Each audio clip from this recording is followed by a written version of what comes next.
How does it sound? Good. In my mind, I see you all going, yeah, yeah, I like it. I like it. Good. So let's talk about sex. So here are a couple things that I want us to hit today. Because I'm a nerd, we're going to talk a little bit about sex in the brain. Then we're going to talk about pleasure in context and the whole idea of like sex drive that people talk so much about. And the idea of like low desire is good judgment. Don't judge me right now. You're going to see what I'm saying. Shall we talk about sex in the brain? In my mind, I'm hearing you say, yes, let's do this. So, sex in the brain. We're going to talk a little bit about sex response, right? So, kind of like research has shown that the mechanism in your brain that controls sex response, that manage sex response, it's kind of like many other mechanisms in your like nervous system. And it's made out of like accelerators and brakes.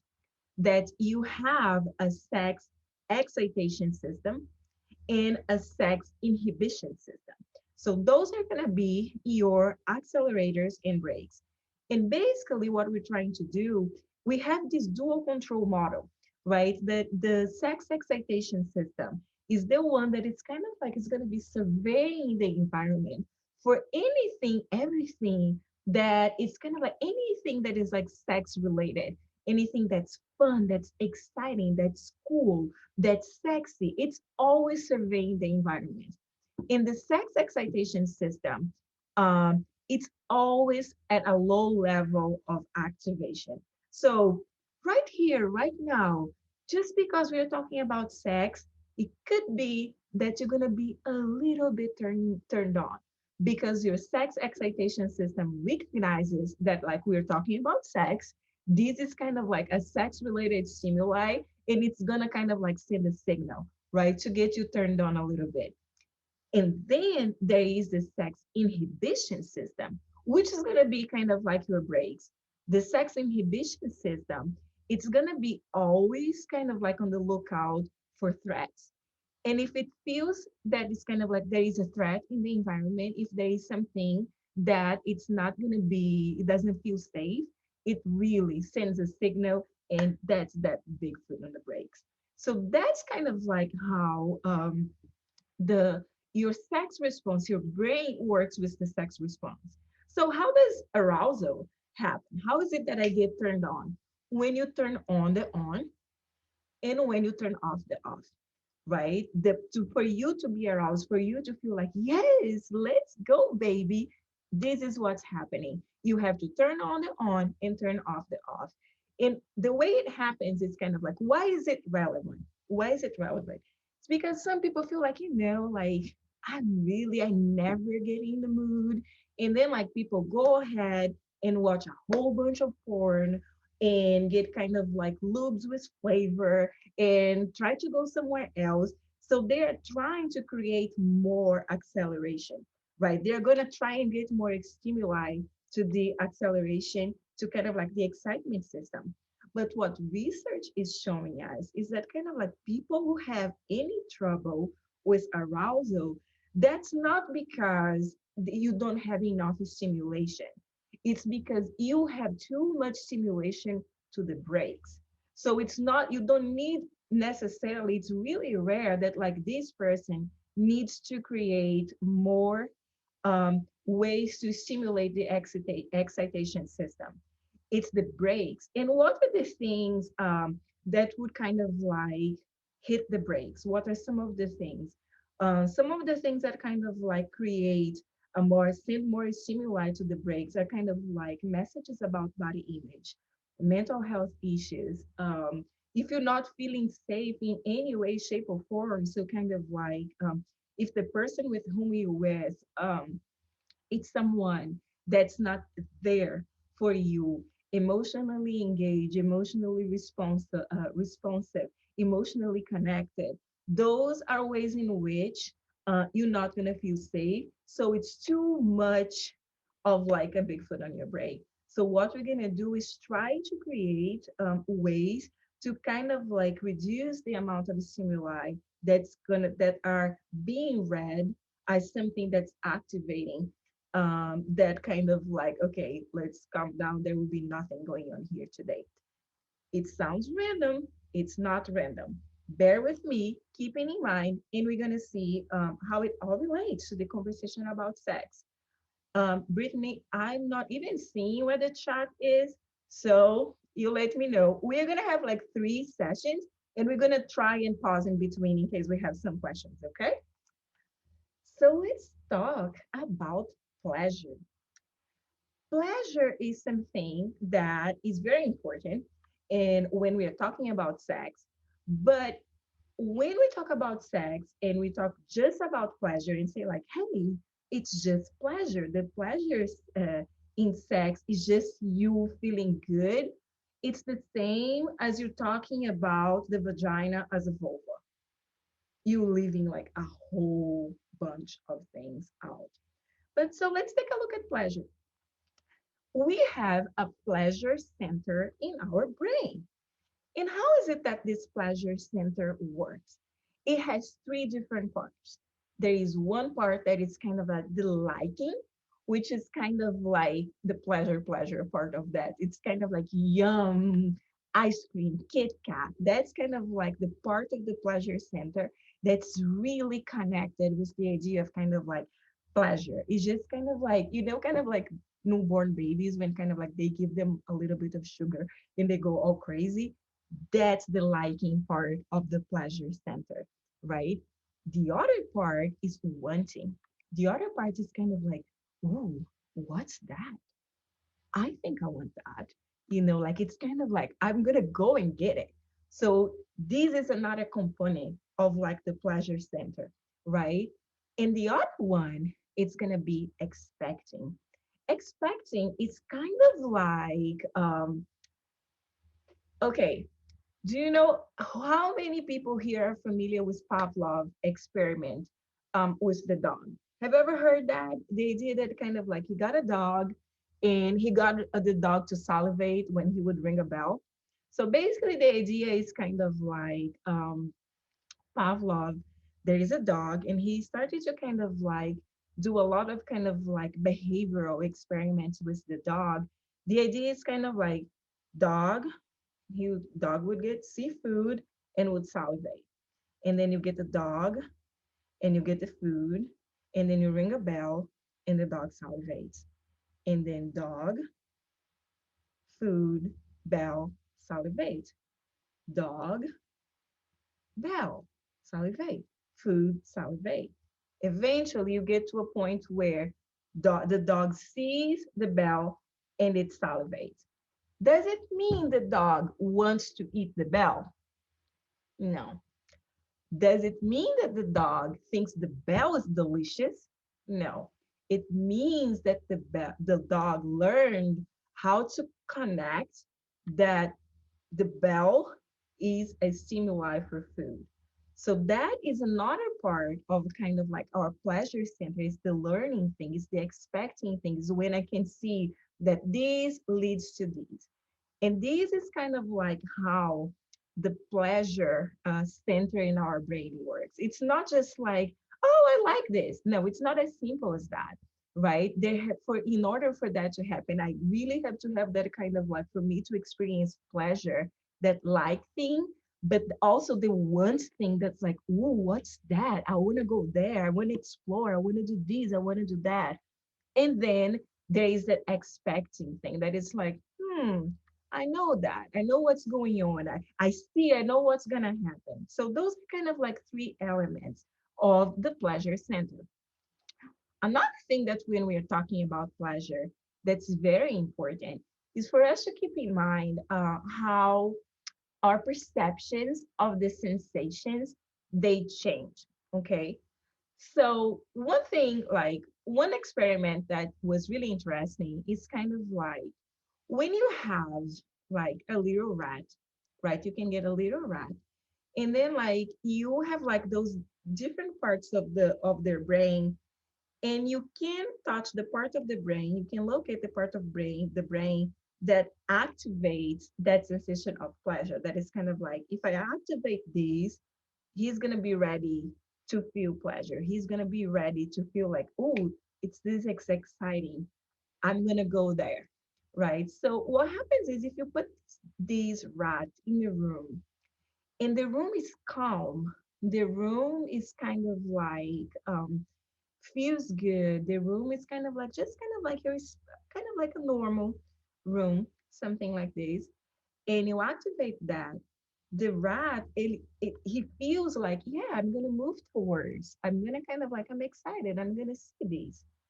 If you put the rat in a room where everything is kind of like ugly, dark, and then like it's too cold, and you show the rat something and you activate that part of the brain that would activate the exploration behavior, he's not gonna go there. He's really not gonna go there. If you put the rat in a room that is kind of like almost a spa, a rat spa, and there you have kind of like you activate and you show the rat something that kind of like he would normally like, he will go for it. And something that like it would do normally won't like, he's gonna go for it as well. Because that room makes him feel so awesome, so absolutely relaxed. But if you put the rat in a room that is kind of like extremely bright, extremely loud, but kind of like not even kind of like just loud music, but kind of like noises that are kind of like make your ears hurt, you can show him something that he would normally want and he will kind of like won't accept that, and he will run away even faster from the things that he doesn't like. So what is it that this study is telling us about the perceptions of sensation? It's telling us that it depends on the context, that that's not just kind of like your body, but depending, it's context dependent. That's a really good way to think about tickling, for example. So tickling, it's not everybody's fave, but it can be some people's fave. It's actually kind of like a really interesting fetish. There is a whole kind of like thing with tickling out there. So the way for us to think about kind of like how our perceptions of the sensations, they depend on the context. Think about that it's kind of like, you're there with your partner and you guys are making out and kind of like uh kissing and kiss here, kiss there, it feels feeling really good, and you have kind of like some awesome music playing and kind of like your partner starts to tickle you. It can even be kind of like sexy, right? You can even go like, "Ooh, I like these," and that's gonna lead to other things.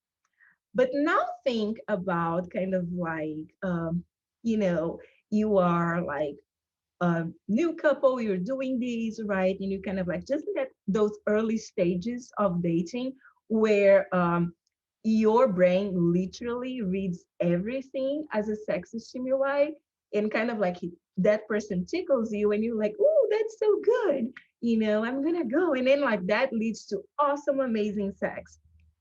10 years later, 3 kids later, you were in the kitchen, doing the dishes, getting ready to cook dinner. The kids are fighting in the bedroom. And then you're there doing the dishes, thinking about like, what is that the hell I'm going to cook? And then your partner comes and tickles you. How do you think you're going to react? I would probably punch him. And I would probably say, why don't you go take care of your children and let them and tell them to do their homework? So it's the same sensation, but our perception of that sensation has changed because the context has changed. In context, it's a really, really, really important part of pleasure, of how do we perceive something as pleasure or not. It's the same thing with kind of like pain, if you stop and think, right? Kind of like it depends on safety. If you were safe, you're gonna notice pain more than you're not. Kind of like, let's pretend that you were at home on your pajamas, watching TV, watching Bridgerton on Netflix, and kind of like just dreaming about that dude. And then you get up to go get some ice cream. And then you kind of like you kind of like, I don't know, you hit something with your toe. What your brain is gonna do is gonna go around and go like, oh yeah, she's safe. And then it's gonna send a signal and it's gonna hurt a lot. It's safe for you to feel that pain there. Now, think about like, like if you, God forbid, we're kind of like walking down the street and there is a weird person following you and you start running, right? And then kind of like that person is trying to run after you as well. And then you kind of like you hit your toe like on concrete or whatever. You're not gonna feel a thing because it's not safe for you to feel that pain right now. You're gonna feel next day, but you're gonna be able to run 5 miles before even noticing that pain. So notice kind of like again that idea that it's kind of like the perceptions of our sensations, they are context dependent. They depend in the context. So when it comes to pleasure, what are some of the relevant aspects of context that like we should keep in mind? So when it comes to pleasure, that it's kind of like, okay, I'm here in this relationship, kind of like, and we have a sexual relationship. The first one is going to be mental and physical well-being. Research has shown that if you are struggling with depression, with anxiety, if you're not feeling well, if you have a cold, like if you're feeling miserable, that's kind of like there could be, Oscar Isaac showing up for you and you wouldn't feel good, right? You wouldn't kind of like that experience wouldn't feel as pleasurable to you. One thing that's really interesting here is kind of like some people with chronic illnesses, they still can have a full experience of pleasure because it's not only about like your physical well-being, but the way you feel about your condition. So like some people with chronic illnesses, and they are in a place where kind of like they've done their work and they kind of like know how to live with that. That's not something that's gonna kind of like impact. Another thing in terms of context that it's gonna impact pleasure, kind of like that it's gonna impact that creation and kind of like that context for you to feel like the world is a fun, sexy, adventurous place, and that for you to put yourself out there is the partner characteristics. And I don't know if you guys have seen Star Wars. I have and I really like. And Oscar Isaac is Paul Dameron. And not only he's like super cute, but he is a leader, like he's kind, he's kind of like a good friend, and he's not ashamed of having a little romance with someone else. So kind of like it's not only the physical characteristics of your partner that are gonna create an impact on kind of like context, create the context for you to feel pleasure, but it even kind of like, is that partner a good person? Is that partner, do you admire them? Do you kind of like look at them and feel like, wow, they're so good at what they do? So that's gonna have, that's a very important aspect of context. Another thing is are the characteristics of your relationship. So if you are in a relationship where you feel safe, where you feel heard, where there is a lot of trust, that's gonna have an impact on the context. That's gonna make it much easier for you to move towards whatever is happening, right? And to have a pleasurable experience. Another thing that's also really important is kind of like the setting. So this picture was horrible, but that's kind of like from the Titanic. That is kind of like when they're kind of like having sex, and even like she has her little hand over this, she's like literally orgasming. When inside a car, inside the Titanic that's about to go down. So for some people, the most exciting thing would be to have sex in a closet in a stranger's house, and that's something that turns them on. For some people, it is like what kind of like creates that context of kind of like safe from feeling like, yeah, I'm gonna be present here, is being their own house with their own clean sheets. So the setting is something that's going to be very important.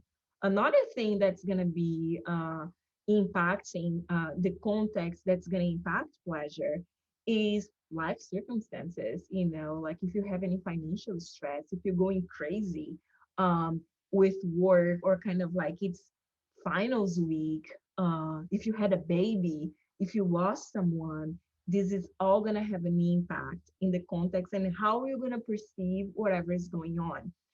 And the other thing, the last thing, and I don't know if you can see very well, the dude with kind of like the bunny costume, is the idea that it's kind of like the ludic factors, like is these like situationship that you have, that you try to have sex, like it's somewhere where like you're gonna show up and it can be fun, it can be playful, it can be something where you are having a good time with it. It's not just kind of like tension and let's talk about this relationship and I'm gonna block you on Snapchat, I'm gonna block you on Instagram, and I'm gonna unblock you.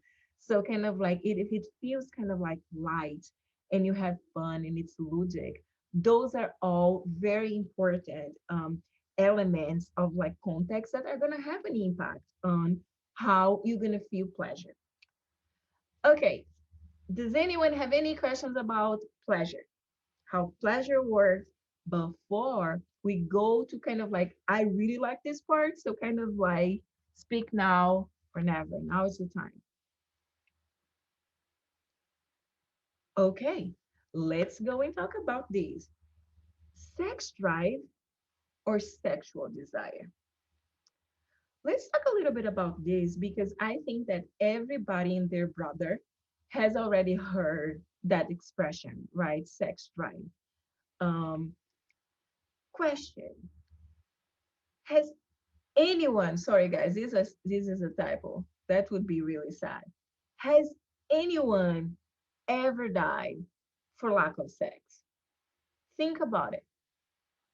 Have you ever heard of like, okay, that person, they died because they couldn't get laid? Never. And you know why?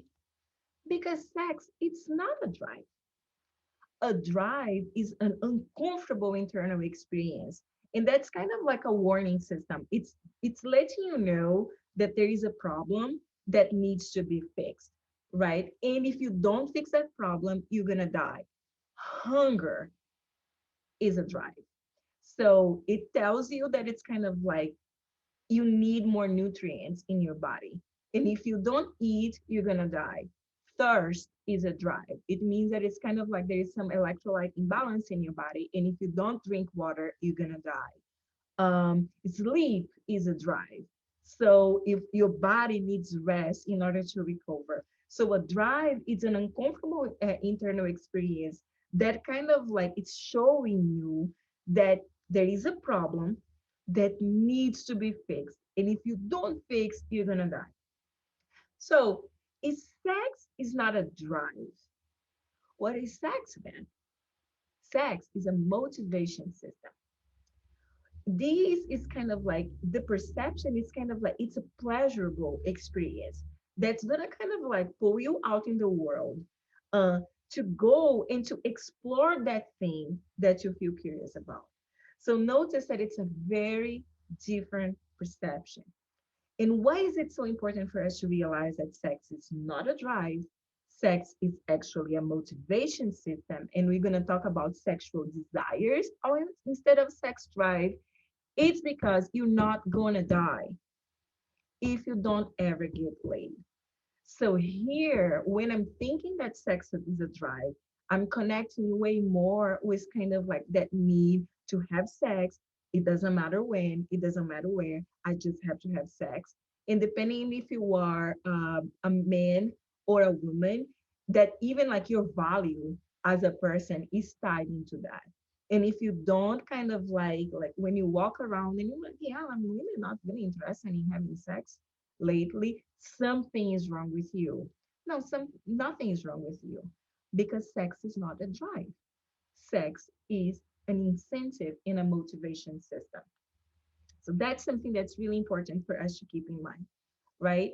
So instead of focusing on kind of like that drive thing that's like, oh my gosh, if I don't get laid, I'm gonna die. What is it that we are talking about then? You know, I think when people are talking about drive, they're really talking about sexual desire. And we are going to focus on desire. And I, just like Emily Nagoski, I don't have any illusions that kind of like moving forward, people are going to talk about sexual desire instead of sex drive. But it's important that we understand the difference, because if sex is a drive, if sex was a drive, something that kind of like there is something wrong that needs to be fixed, and kind of like if I don't fix, I'll die, that justifies a lot of behaviors that are just messed up, right? Because kind of like it's a drive, like it's kind of like hunger. If you don't take care of it, like you're gonna die. Therefore, you gotta do what you gotta do. It's not a drive. You don't have that uncomfortable feeling that if you don't fix that problem, you're gonna die if you don't. Instead, we're gonna connect with the idea of like sexual desires, because like since sex is it's a motivation system, what we have is sexual desire. In sexual desire, it can be spontaneous or it can be responsive. So when I'm thinking about sexual desire as spontaneous, it's kind of like, you're walking down the street, thinking about going to your class when you're on campus, and then boom, like you go, ooh, yeah, I really want me some sex, like you feel that kind of like, yes, like I'm craving something here. I want some sex. And then I don't know, like you hit up, the people on your contacts on your phone, or if you are in a relationship, you go like to your partner and then you say, hey, I'm gonna need some sex here. And hopefully they're gonna be in the same mood. And you're gonna have some sex. So this is a spontaneous sexual desire. The other type of kind of like sexual desire is responsive, which is it's not kind of like that kaboom, like I was hit by a lightning and then like it's here. It's more like you get home and you have a nice meal and you sit on the couch and you are cuddling, and from cuddling you kind of like start making out. Boom, there you are, like that desire is there. I'm gonna get some sex. So kind of like it's a response to a stimuli. It doesn't just naturally happen, and both things are normal. And some people, they are gonna kind of like be more spontaneous, like experience more spontaneous sexual desire. Some people will experience more responsive. Some people either experience responsive. There's some people that never ever have a spontaneous sexual desire, and that's okay. That's all absolutely normal. There is nothing wrong, because sex is not a drive. It's not something that you should have actively and you should be going around trying to get laid. It's not a drive. It is a motivation system. So when we say that, it's really important, because like then it's gonna shift the way we think about sexual well-being and sexual satisfaction. Here, like if I understand that sex is not a drive, that's a motivation system that depends on the context, pleasure becomes the measure. Pleasure is the measure. It's not kind of like if you are craving sex all the time. It's not about like how many times a day do you have sex. Come on, people have lives, like not everybody. Most people don't even have sex every day because people have lives, other things to do. So kind of like what's becoming the measure of kind of like your sexual well-being is the pleasure. What kind of sex is worth wanting? Do you like the sex you're having? That's the measure of sexual well-being. It's not like how many times you get hit by kind of like a kaboom and you go around trying to kind of like hit up someone because you want some sex. It is, do you like the sex that you're having? Is the sex you're having worth wanting? Or is it something, because like we all have lives, right? So kind of like you're a student, sometimes people kind of like are students and workers and moms. and you work full time, and if you have too many responsibilities, you could be working on either of those, any of those things, or you could even kind of like just be watching TV for 30 minutes to relax. So you're gonna give up on something to have sex. Is it worth wanting? Do you like the sex you're having? That's the measure. That's what the focus of kind of like, hey, I'm thinking about my sexual life. It's not if you have like a drive, an urge to get laid. It's kind of like, do I like the sex I'm having? It's not about how many times you have sex. Forget those magazines that try to tell you that like you have to have sex 8.4 times a week. It's, do you like the sex you're having? So the most important thing when we're talking about sex, and that's why it's not really important for you to think about, oh my gosh, is there anything wrong with me? Because like I never ever ever have kind of like spontaneous desire, like I'm not ever like in the mood to kind of like, let's go have sex. But when I do have sex, is it good? Do you enjoy the sex you have? That's the measure. That's the measure where you feel like, okay, am I okay or am I not okay in my sexual life?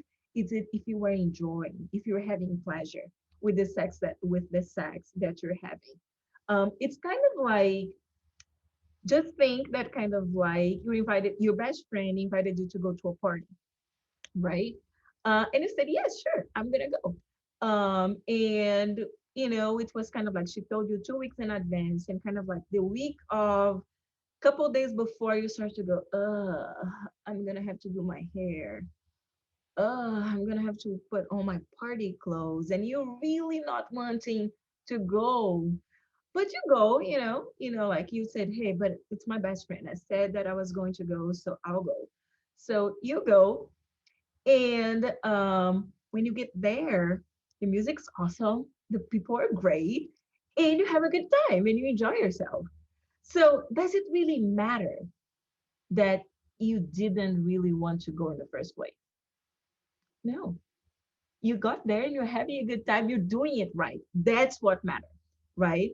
Now, there is no amount of kind of like wanting that would work if kind of like you go into a party and the party doesn't play the music you like, you don't vibe with the people that are there, the food is horrible, you may even want to go to that party, but how much pleasure do you think you're gonna have?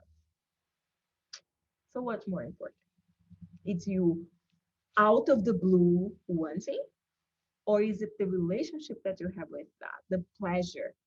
So kind of like this is very important as we think about our sexual experiences, because we live in a society that sends us all types of cultural messages and scripts around sexuality, right? We are supposed to behave in a certain way. We are supposed to think about sex in a certain way.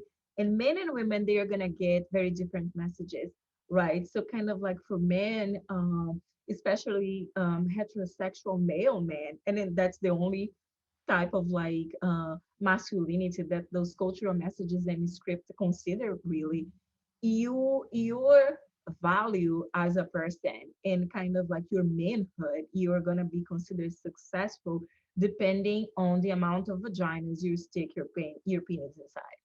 That's it. Like your manhood is tied to that.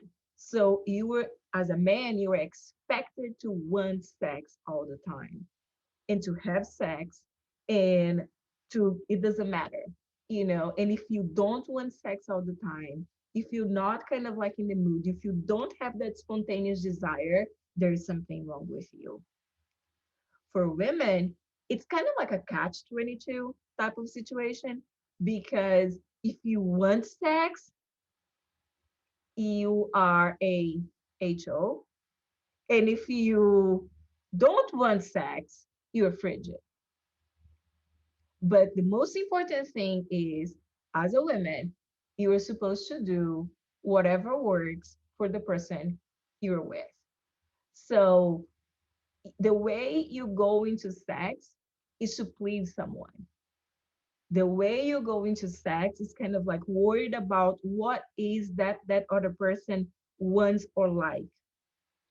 So kind of like men like when you perform your pleasure, right? When you touch yourself, when you do this, when you do that, and that's how people are gonna, many women are gonna show up. Does it work for them? No.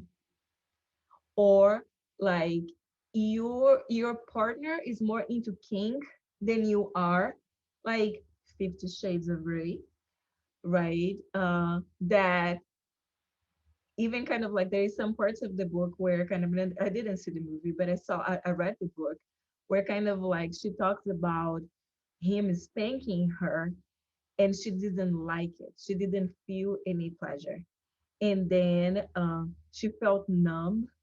And when she, like when they were done with the spanking, he had sex with her, a vaginal intercourse with her, and she felt like almost like an out of the body experience because she didn't like it at all. So is that good sex if there is no pleasure, if there is no liking? Then we go back to that idea, right? If you're not liking the experiences that you're having, right, do you want that, or do you accept that because you think you're obligated to meet the needs of the person you're with? So kind of like notice that it's kind of like those cultural messages, those scripts that we're given, they're going to have an impact on how we perceive our sexuality and how we perceive ourselves. And they're going to have an impact on how we behave, and they're going to have an impact on what we can perform or not. Because what do you think if you, someone that has responsive desire, right, that kind of like is that person that really don't feel any kind of like yay about going to the party, but when they get there they have a heck of a time. If that person is taught that like you're broken, if you're not kind of like wanting sex all the time, there is something really wrong with you. If that person, that's what they believe, right? That I'm broken, there is something wrong with me. Do you think that hits the accelerator or that hits the brakes when it comes to sexual responses? It hits the brakes, right? And it's going to have an impact on how that person is going to be able to relate with their own sexuality.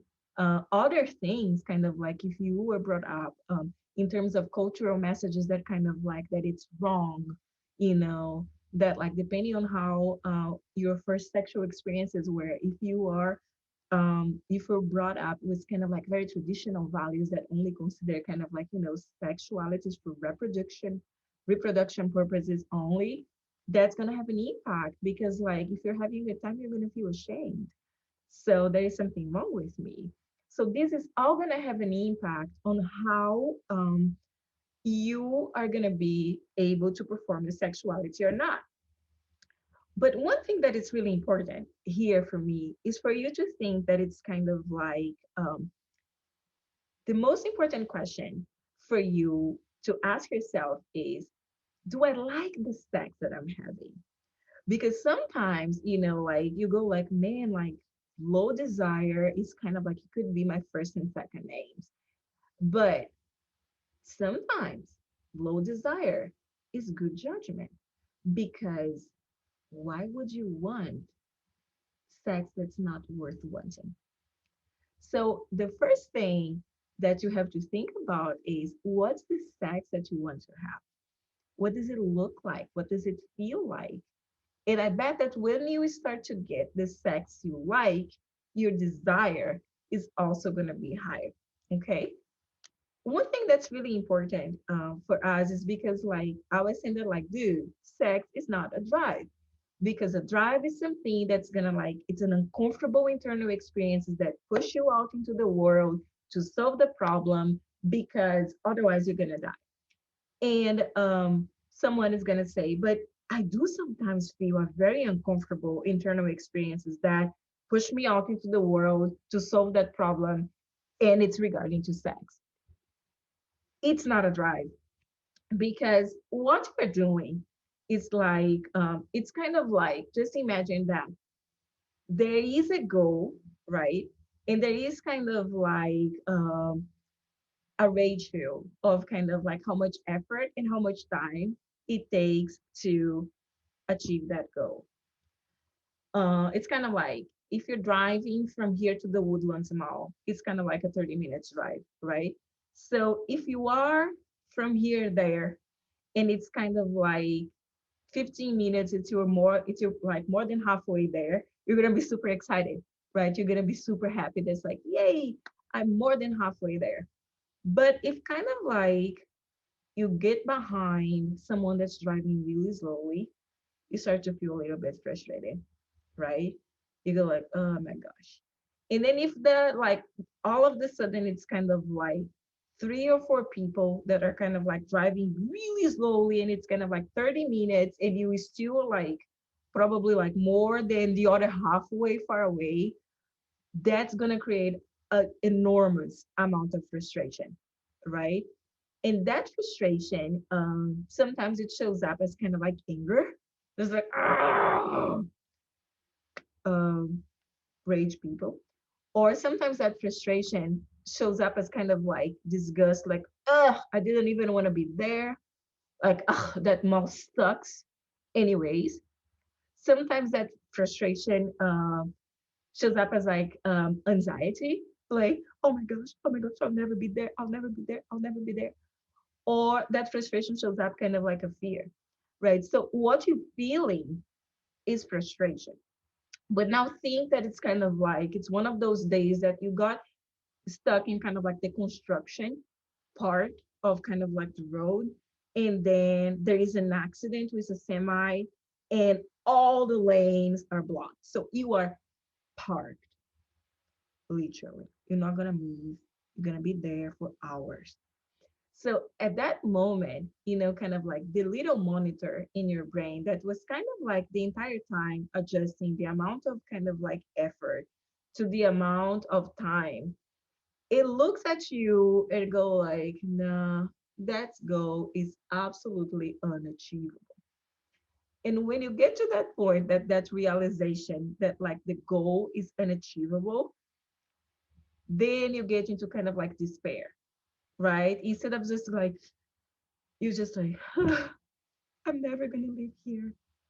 Life sucks, and then you die, right? So, kind of like you get into that point of kind of like despair, but then you're going to start to flip flop between rage and despair, rage and despair, rage and despair. That's what actually happens when sometimes you have sex, you want to have sex, and you can't have sex. It's not that you're going to die, but what's moving you is frustration.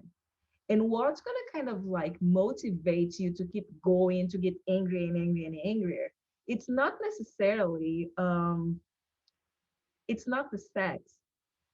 It is because sex is not a drive, but you know what is a drive? Connection, belonging. We as human beings, we are hardwired for connection and belonging. And I want you to kind of like take a second to realize how many times you started to think that the only way you could get connection and intimacy and belonging was through sex. So that is the drive that's making you go out there and try to hit up someone and really try to solve the problem. It's not because you want to get laid. It's because you want connection. That's the drive that's making you move.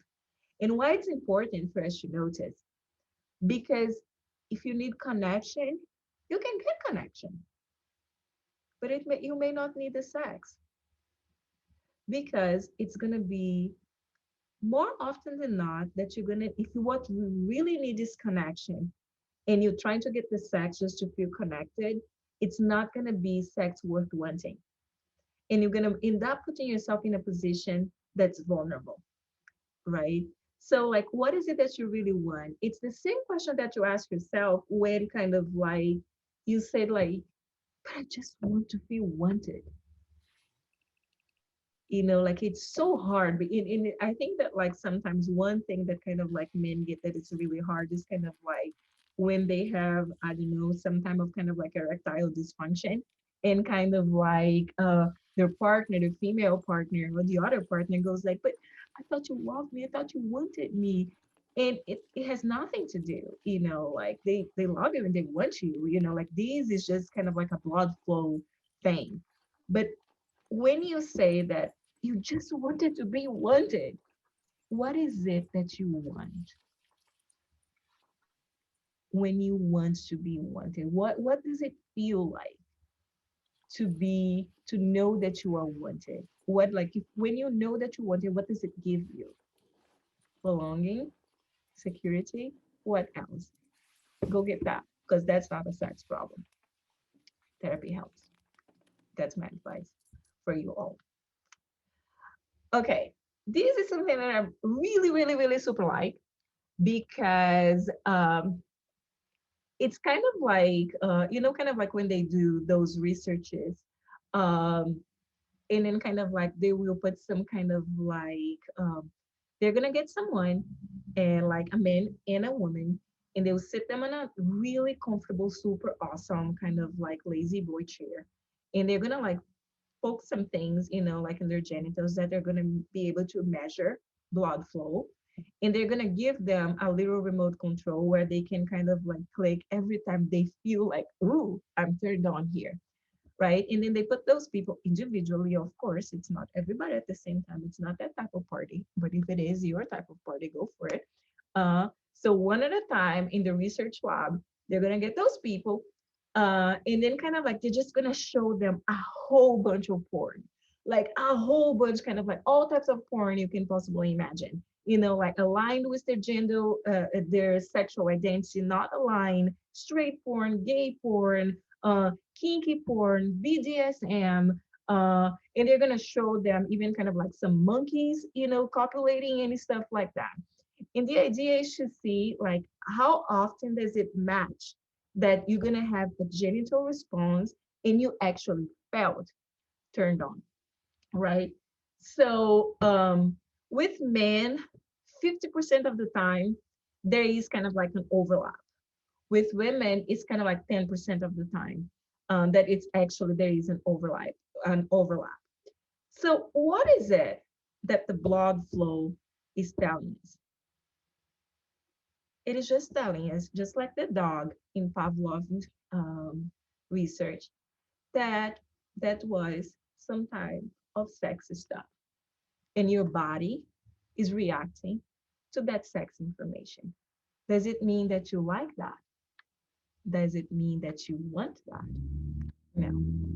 And why is it important? Because I feel like, especially since Cardi B and Megan Thee Stallion had like their WAP song out there, many, many, many women that don't feel like they are a lake, they feel like there is something wrong with them.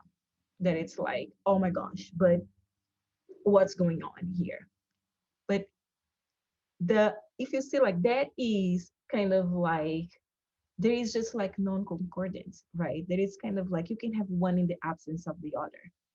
And what the blood flow is telling you, it's just that it doesn't even mean like kind of like many, many, many men were kind of like in women, they were shown images of things that they didn't like, they didn't want, and their body responded to that. And that happens all the time, like so kind of like how sometimes like the feeling that like you got the chills, right? So kind of like you listen to a song and you got the chills. Sometimes you will um listen to a song and you think it's kind of like your favorite song, your most favorite song ever, and it gives you the chills.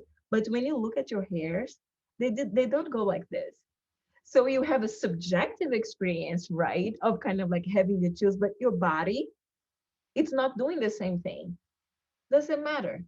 Like if you were a singer, would you prefer that people like felt like your song gave them the chills, or like would you like them to have like their little hairs all the way up without them feeling like they really enjoyed that song? So it's the same thing. So you can be aroused without, you can have a genital response without really feeling that you have a subjective arousal, and you can have a subjective arousal without a genital response. That's absolutely normal. It's absolutely normal. So before we hop real quick into fantasies, do you have any questions?